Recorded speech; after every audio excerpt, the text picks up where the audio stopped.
Okay, let's get right back to Webster Tarpley. Big bonuses are back, the talk of the day. A lot of Wall Street companies seemingly forgotten their lessons. Big paydays, big bonuses back. AIG giving out bonuses as well. What's with these people? AIG, of course, is bankrupt many times over, and it should have been already liquidated. The thing that they say is that they're unwinding the derivatives book. Well, it shouldn't be unwound. Once you get into bankruptcy, the derivatives should simply be deleted, shredded, destroyed, invalid, sorry, done, no more money, all over. And that's your general approach to the economic program. Let me just tick off the 5 points so people are reminded. You've got to do something to remove the burden of fictitious capital and speculation. Fictitious capital is Geithner and Company, Summers, they say the 1.5 quadrillion of derivatives crushing the world have real economic value. They have no value. They have negative value. They're destroying world civilization. The Obama administration says the goal of our policy is to restart securitization, meaning derivatives production. No, your goal should be to shut it down and wipe it out. So Obama's doing everything backwards. He crushes real economic production, and he exalts the idea of making more and more derivatives, and this is going to lead to a tremendous crisis. So in many ways, the neatest solution is to simply ban derivatives. Under current circumstances, you can tax them out of existence using this wonderful idea of a Tobin tax, right? The securities transfer tax, say 1% on all existing derivatives, plus the turnover of other markets. Got it. Okay? So that would be your first point. You've also got to, ban hedge funds, ban adjustable rate mortgages, measures to fight speculation in markets. Gee, it sounds like we need a new czar.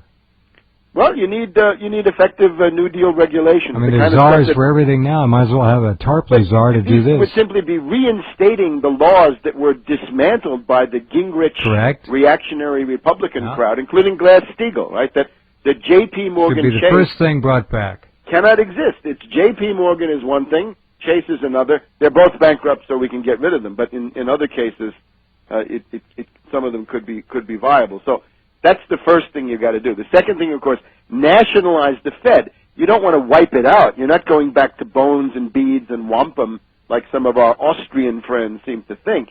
You're not going to have a free market because there's no such thing. It's a myth.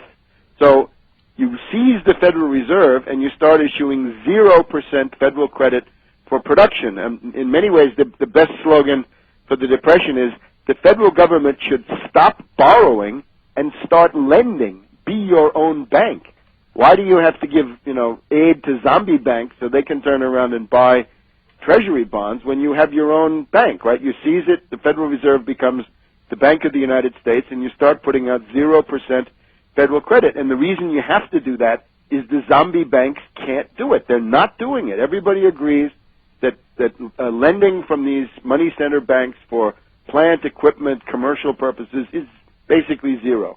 And that's in Europe too. The same story. And then of course you can provide a credit supply, but you've also got to have credit demand, because right now the whole thing is paralyzed by panic, and that means you've got to start up some of these projects where the subcontractors become states, cities, all kinds of local governments, things like this, and you get into this stuff. Let's build 50,000 miles of maglev rail. Let's build 100 nuclear reactors, high temperature, pebble bed, fourth generation, perfectly safe, nuclear reactors. Then you've got to build 1,000 hospitals. You've got a deficit of about 500,000 hospital beds immediately to get up to the standards that were considered minimal in 1946 in the Hill-Burton Act. You've got to obviously rebuild the entire interstate highway system. Great thing, done by Eisenhower, right? Done by a Republican. You've got to also then rebuild all the water systems and sewage systems that are now basically collapsing because they're more than 100 years old. So you've got all that, and then you've got your science drivers. You've got the biomedical research that we've talked about.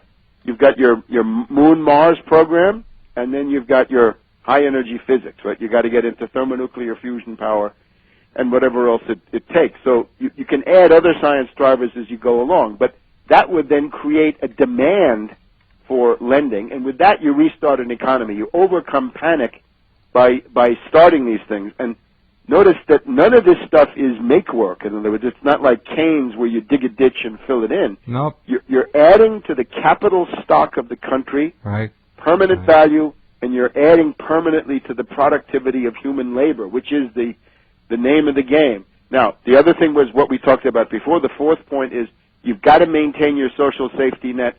Right now we got 35 million Americans live on food stamps. That means $115 a month for an individual. 35 million?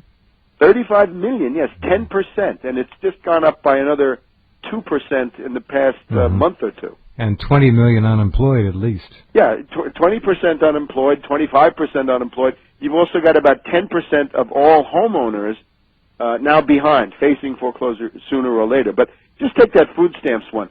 The Austrians and their modern epigones come and say, well, that's the nanny state, we want to get rid of it. What should those people do? Are they going to die? That's going to be very jolly.